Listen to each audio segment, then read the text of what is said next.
옆에 있는 우리 가족들이 같이 있겠죠. 또 홀로 있을 수도 계실 텐데, 또 자기 자신에게, 또 가족들에게 사랑합니다, 축복합니다, 또 말씀해 주시길 바라겠습니다.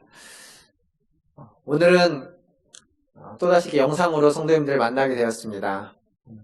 이런 일이 있을지도 모른다 라고 말씀을 드리긴 했지만, 이렇게 빠른 시간에 또 이렇게 진짜로 이런 일이 생길 줄은 미처 몰랐습니다. 안타까운 일이지만 또 이 시간도 언젠가 또 지나갈 것이고, 또 이때 신앙을 또 잘 다져서 어려움의 시기 때 우리의 신앙이 결국 흔들리지 않기를 바라겠습니다. 한 가지 안타까운 일은 이번 코로나 재확산에 있어서 교회 중심으로 이 일이 일어나고 있다는 이야기입니다. 방역당국이 열심히 노력을 하지만 방역당국에 대한 어떤 비판의식이 너무 강해서 그들의 지침과 지도를 잘 따르지 않는 모습이 또 보여지고 있습니다. 정부에 대한 비판과 관계없이 이럴 때는 자신을 위해서, 그리고 가족들, 이웃들, 또 사회에 함께하는 공동체를 위해서 잘 따라주시고 또 책임 있는 태도가 있기를 바라겠습니다. 신앙은 자유입니다. 신앙은 자유지만 우리의 신앙이 다른 이들에게 해가 되어서는 안 될 것입니다. 참된 신앙은 다른 이들에게 복을 전해주는 신앙, 다른 사람들에게 평화를 전해주는 신앙, 위로를 전해주는 신앙이 참된 신앙이 될 것이라고 생각합니다. 그렇게 이번 기회에도 우리의 신앙을 다시 한번 정리하는 시간이 되기를 바라겠습니다. 오늘 볼 말씀은 우리가 이어서 보고 있는 요나서 말씀, 요나서 4장입니다.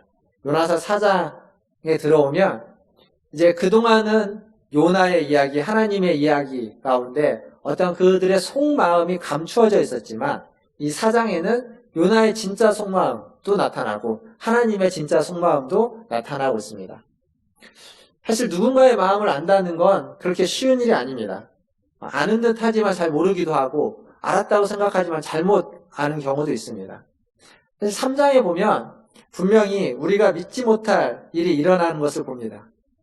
최강대국이었고 아주 잔인한 나라였던 아수르의 그 니네성 사람들이 그 단체로 함께 회개하는 모습들을 우리는 보았습니다.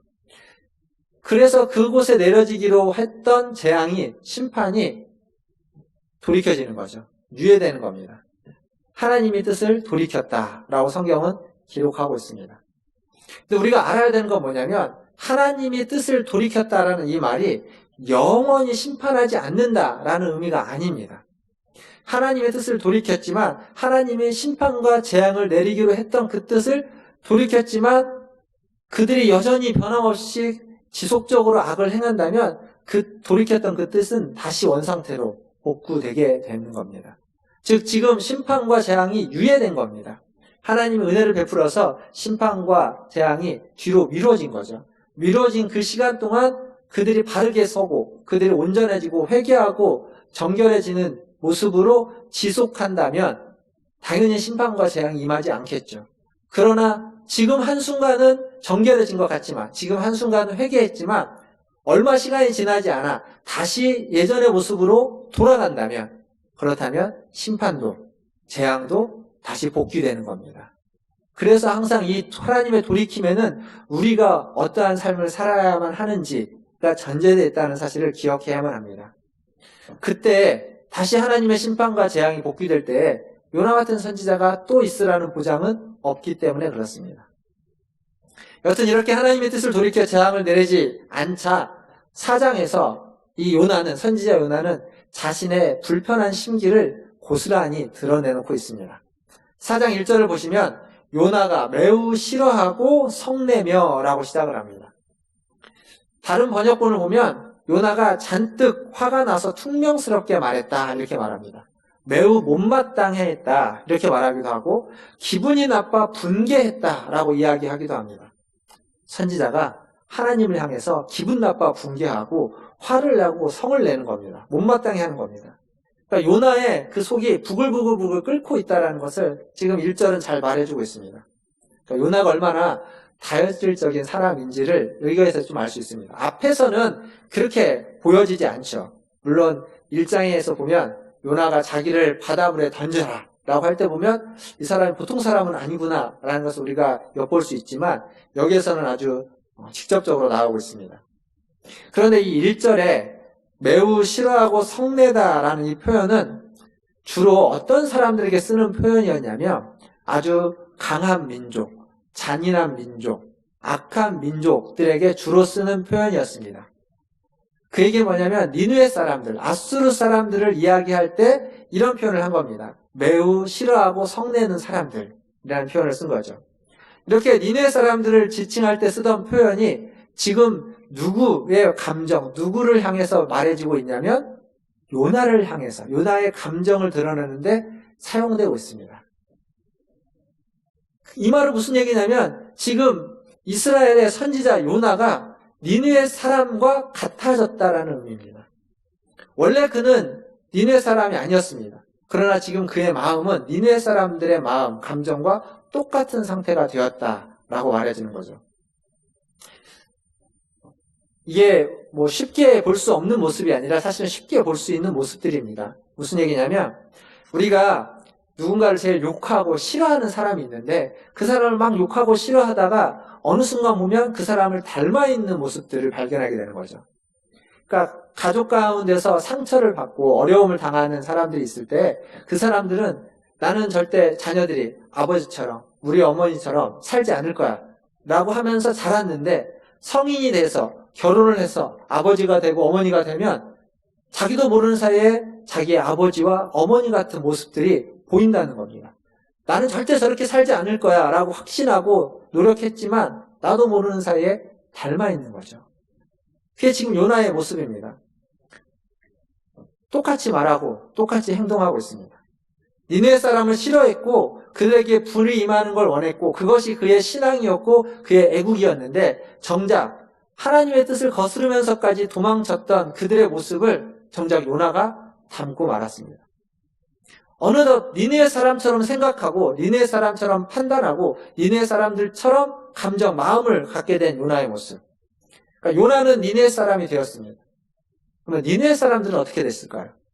우리가 3장에서 보면 알 수 있듯이 니느웨성 사람들은 하나님을 믿고 하나님 앞에 회개하고 돌이켰습니다. 그러니까 하나님의 사람 요나는 니느웨 사람처럼 바뀌었고 니느웨 사람, 이방인 니느웨 사람은 이스라엘 사람처럼 하나님의 백성처럼 바뀌었다는 겁니다. 이 주객이 전도돼 버린 거죠. 그런 모습이 지금 3장과 4장에서 이어서 나오고 있습니다. 니느웨성 사람들은 하나님의 백성처럼 되었고 요나는 화를 잘 내는 니느웨성 사람처럼 되어버렸습니다. 사랑하는 성도 여러분, 하나님을 믿는 사람이 어느 순간 하나님을 믿지 않는 사람처럼 행동할 때가 있습니다. 반면 하나님을 잘 모르는 사람인데 어느 순간 그 사람이 하나님을 잘 믿는 사람들처럼 똑같이 행동할 수도 있습니다. 바뀌는 겁니다. 하나님의 사람이 세상 사람이 되는 것, 세상 사람이 하나님의 사람처럼 행동하는 것, 그렇게 바뀔 수 있다는 거죠.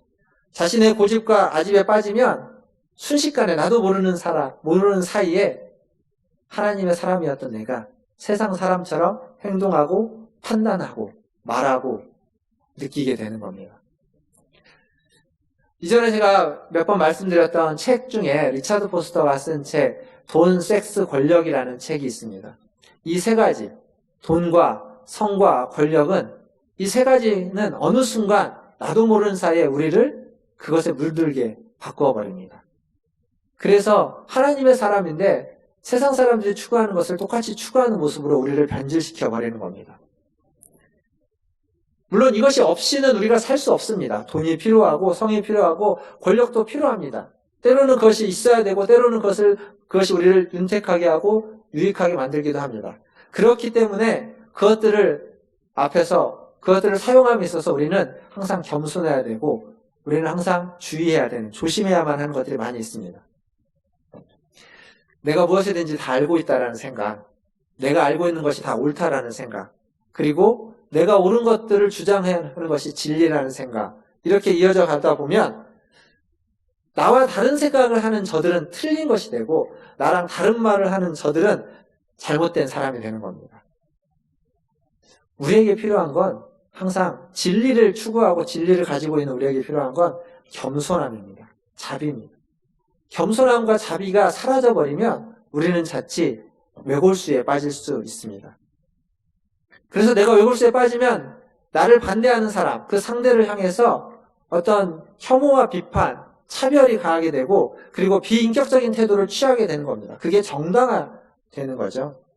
지금 요즘 방송에 등장하고 있는 교회의 모습, 기독교인들의 모습, 그래서 이러한 모습들을 우리가 엿볼 수 있습니다. 그래서 안타깝습니다.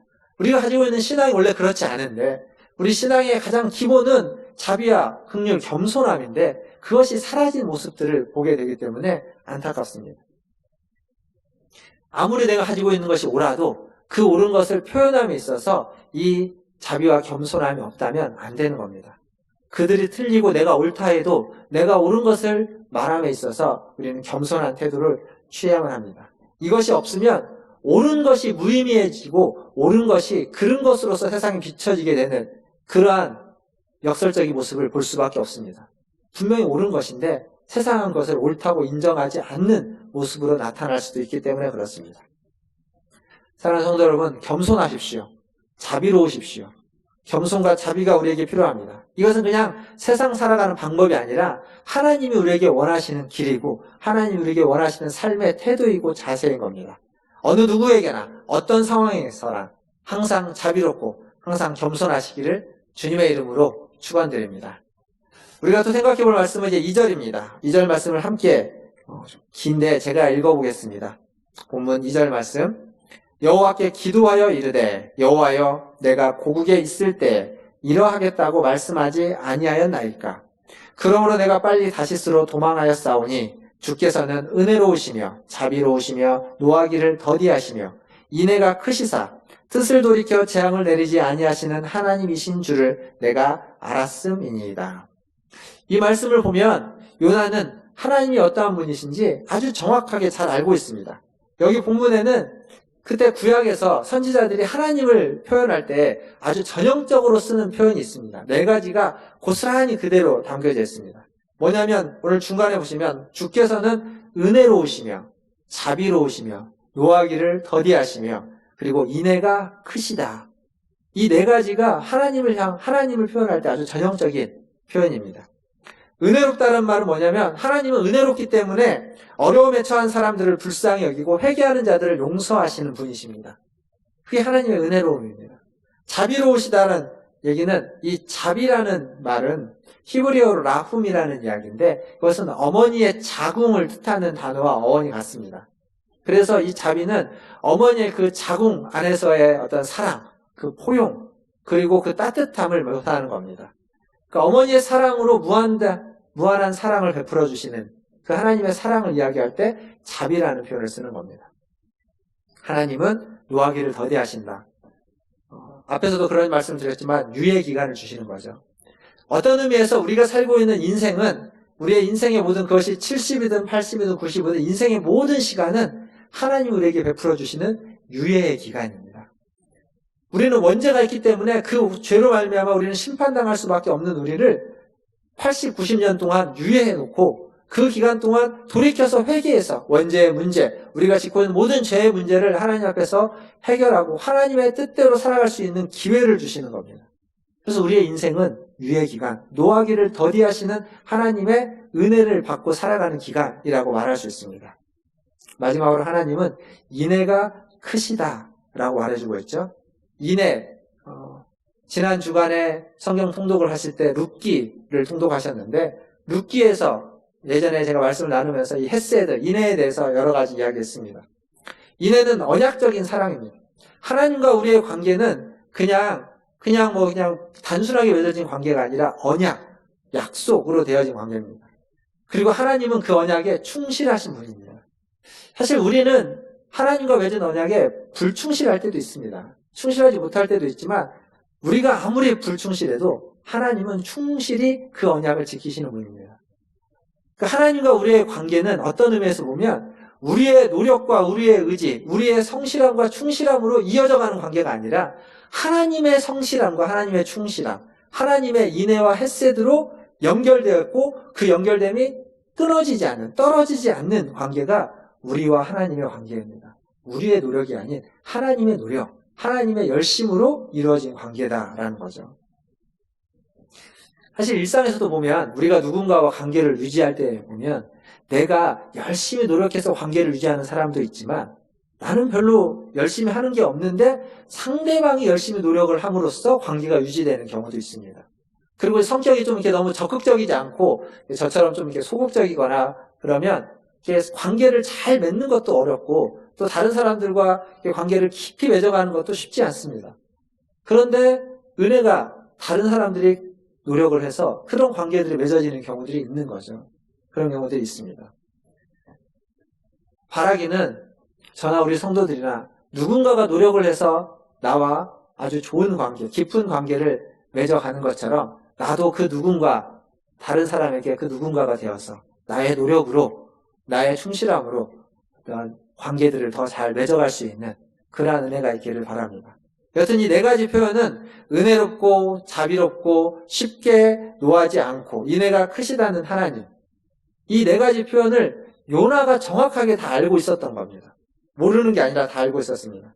근데 문제는 이런 하나님이 베푸시는 은혜를 요나가 싫어했다는 겁니다. 모르는 게 아니라 알고 있는데 하나님이 어떠한 분이신지 아는데 그래서 하나님이 베풀어 주시는 은혜를, 용서를 요나가 불쾌했다는 겁니다. 그것 때문에 화가 났다는 겁니다. 이런 말이 있죠. 웃는 얼굴에 침 못 뱉는다고. 지금 하나님이 은혜를 베푸셔서 그들을 용서하시고 그건 아주 기쁜 일입니다. 하나님이 기뻐한다고 이야기하고 있습니다. 하나님이 기뻐하고 즐거워하고 있는데 지금 요나는 거기에다가 침을 뱉는 것 같은 거죠. 화를 내는 겁니다. 욕을 하는 겁니다. 왜 그랬을까요?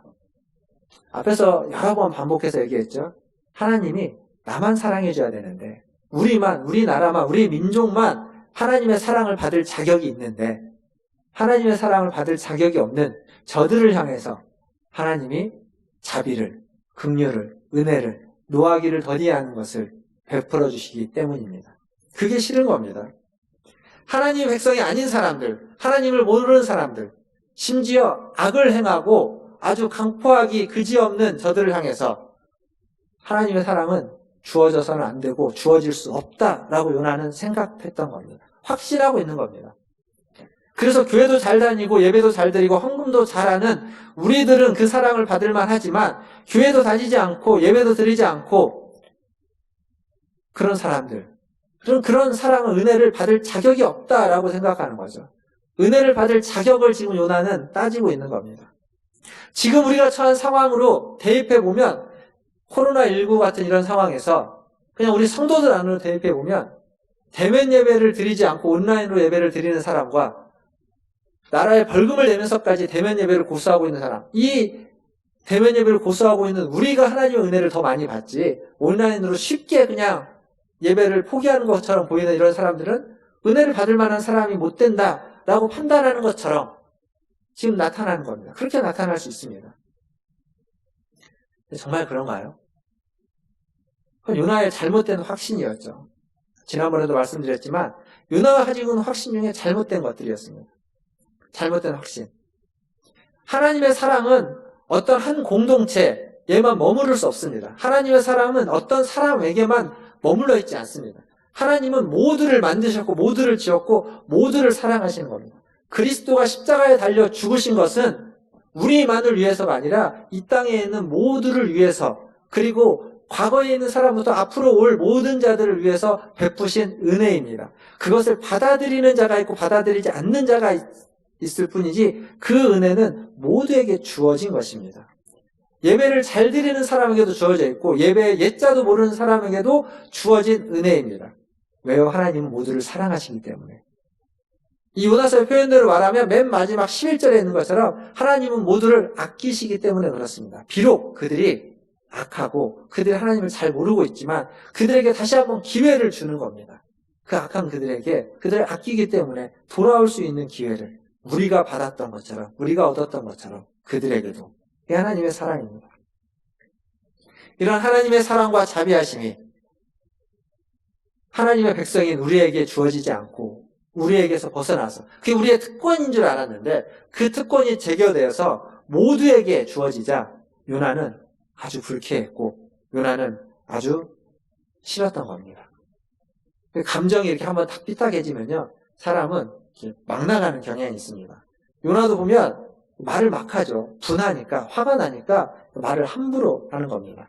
그 함부로 하는 거의 대표적인 표현이 뭐냐면, 요나서 1장에도 나왔던 거지만, 차라리 죽여달라는 표현이죠. 죽는 것이 낫겠다는 겁니다. 이렇게 있느니, 그냥 내가 죽는 게 더 낫겠다.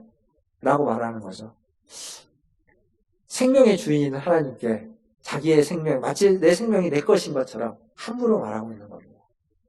뿐만 아니라 오늘 우리가 읽었던 본문 2절, 3절을 보면 요나의 기도입니다. 이게 기도.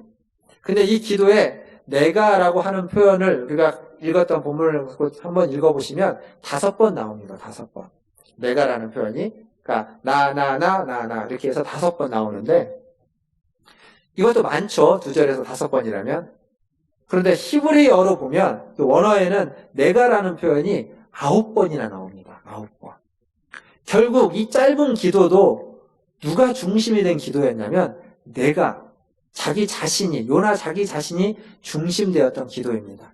기억하십니까? 요나서 2장에 있는 기도를 이야기할 때 그 기도가 회개기도, 감사기도처럼 보이지만 사실은 요나 자기 자신이 중심이 된 자기중심적인 기도였다라고 말씀드렸습니다. 똑같은 겁니다. 4장에 나오는 이 기도도 내가라는 말이 9번이나 등장하면서 자기중심적인 기도입니다. 그러니까 요나는 하나도 안 변한 겁니다. 심지어는 2장보다 4장은 훨씬 더 과격하게 기도 가운데서 표현하고 있죠. 얼마나 자기중심적인지를 잘 보여주는 겁니다. 분을 내면서 불쾌함을 드러내면서 하나님 앞에 성을 내면서 기도하고 있는 겁니다. 더 심해졌다고 이야기할 수 있죠. 결국 문제는 나 자신입니다. 죽지 않은 나 자신. 아직도 살아있는 우리의 자아. 고개 숙일 줄 모르는 내가 문제의 핵심이라는 겁니다. 죽을 뻔한 위기에서 살아남은 경험을 했습니다. 그렇지만 여전히 쉽게 자아는 죽지 않았습니다. 하나님의 자비와 긍휼을 눈앞에서 목도했지만 그 자비와 긍휼 때문에 화가 나는 자신의 모습을 보고 있는 겁니다. 그러니까 자비와 긍휼을 경험했다면 그것에 감사하고 그 자비와 긍휼을 자기도 받을 수 있기 때문에 감사하고 찬양해야만 하는데 불쾌해하는 겁니다. 이게 요나인 거죠. 자기중심적인 자아. 근데 그 요나의 자아와 우리의 자아는 별반 다르지 않다는 겁니다.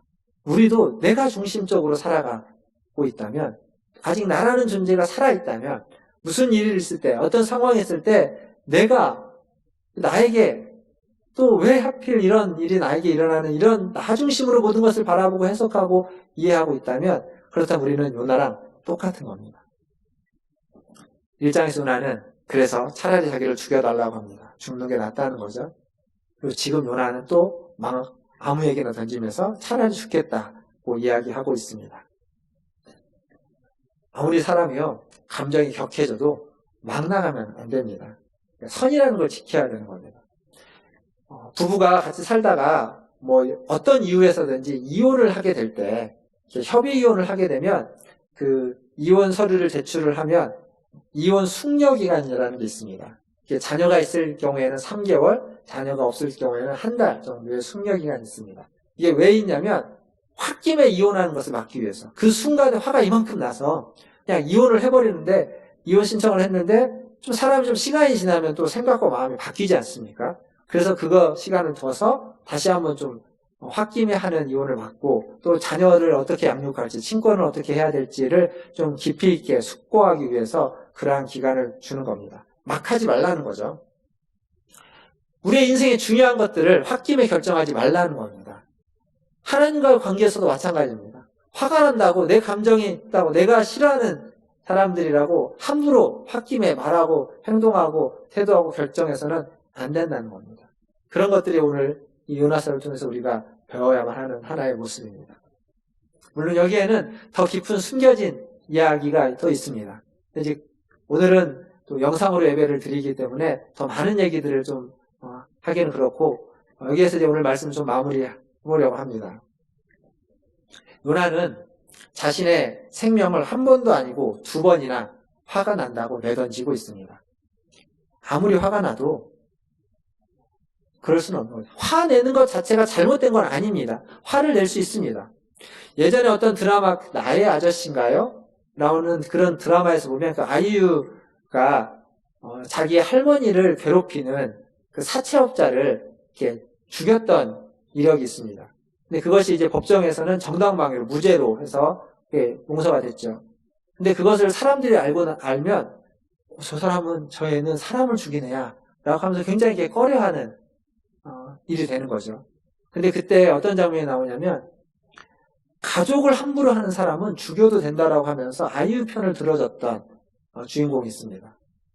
그러니까 가족이 해를 당하고 가족이 어떤 위협을 당하면 그 사람을 향해서 그러한 일을 하는 사람을 향해서 화를 내는 건 어떤 의미에서 인지상정입니다. 화를 낼 수 있습니다. 문제는 그 화가 독성과 아집과 결부되어서 극단적으로 간다면 문제가 되겠죠. 과한 분노로 나타나고 그것이 큰 사건이 된다면 그것이 하나님을 향해서까지도 하나님을 버리는 데까지 간다면 문제가 되는 겁니다. 근데 지금 요나는 그랬습니다. 그에게 있는 그 화가 자신의 나라, 이스라엘이라는 자신의 민족의 이익을 위해서 하나님을 뒤로 밀어낼 만큼 그게 더 중요했던 거죠. 요나에게는. 이게 요나의 문제이고 한계였습니다. 하나님은 요나에게 자신의 민족, 자기 자신보다 뒷전이었던 겁니다. 이런 요나를 향해서 오늘 우리가 읽었던 본문 마지막 4절은 하나님은 이렇게 이야기합니다. 여호와께서 이르시되 내가 성내는 것이 옳으냐 하시니라. 내가 성내는 것이 옳으냐. 하나님 이 말씀을 어떤 톤으로 했을까요? 이 말씀을 색깔로 표현한다면 어떤 색깔일까요? 좀 하나님도 요나처럼 화가 났어. 요나 이런 모습이 답답하고 분해서 너 이렇게 하는 게 맞냐? 라고 소리치면서 아주 얼굴 벌개져가지고 화나는 표현으로 말한 말일까요? 아니면 차분하게 그런 요나를 보면서 안쓰러워하면서 좀 이렇게 잔잔하게 그런 마음으로 차분하게 내가 이렇게 성내는 게 맞냐? 정말 맞냐? 라고 하면서 묻는 것일까요? 이 말씀을 앞뒤로 이렇게 여러 번 읽어보면서 제가 생각하는 건 후자의 톤이었을 거라고 생각합니다. 차분하게 하나님 요나에게 묻는 거죠. 내가 성내는 게 옳으냐? 내가 성내는 게 맞냐? 라고 묻는 겁니다. 왜냐하면 하나님은 지금까지 한 번도 요나에게 소리를 친 적이 없습니다. 요나서 안에서 하나님은 기다렸고 참았고 요나가 도망갈 때 요나를 붙잡아다가 혼내키면서 제자리로 가라고 말하지 않고 폭풍으로 막으시면서 돌아오길 기다렸고 물속에 빠졌을 때 물고기를 통해서 이미 예배해놓은 물고기 빠질 걸 기대하고 예배해놓은 것이 아니라 이동시키기 위해서 예배해놓은 물고기를 통해서 그를 건져내면서 다시 돌이키길 기다렸고 건성으로 사역을 할 때에도 그 건성인 사역을 가지고 하나님이 일을 하시는 거죠. 요나가 그렇게 이렇게 성을 낸 뒤에도 이 뒤에 오늘 우리가 읽었던 본문 뒤에 가보면 그런 요나를 향해서 하나님 박넝쿨을 보내서 시원한 시간들 시원한 어떤 바람을 일으켜주는 겁니다. 그늘을 만들어주는 거죠. 이렇게 하나님은 과하게 분을 내는 요나를 향해서 끝까지 은혜롭고 자비롭고 노하기를 더디하시며 인애가 크셨던 겁니다. 그런 하나님이 요나의 하나님이고 그런 하나님이 우리의 하나님이십니다. 그리고 그런 하나님이 지금 우리가 코로나19라는 이런 엄중한 사태에 처해 있는 우리나라와 우리 민족과도 함께 해주시는 하나님이신 줄 믿습니다. 말씀을 맺으면서 요즘 이 코로나19의 확산 때문에 교회, 기독교라는 단어가 사회적으로 많은 지탄, 손가락질을 받고 있는 것이 사실입니다. 어떤 의미에서 어떤 이들은 피해자다라고 이야기하기도 하지만 교회가 전부는 아니지만 일부이지만 일부의 성도들이 교회가 그 일을 자초한 면도 없지 않아 있습니다. 부당한 것이 있을지라도 우리가 먼저 취해야 하는 태도는 그 앞에서 겸손한 태도인 겁니다.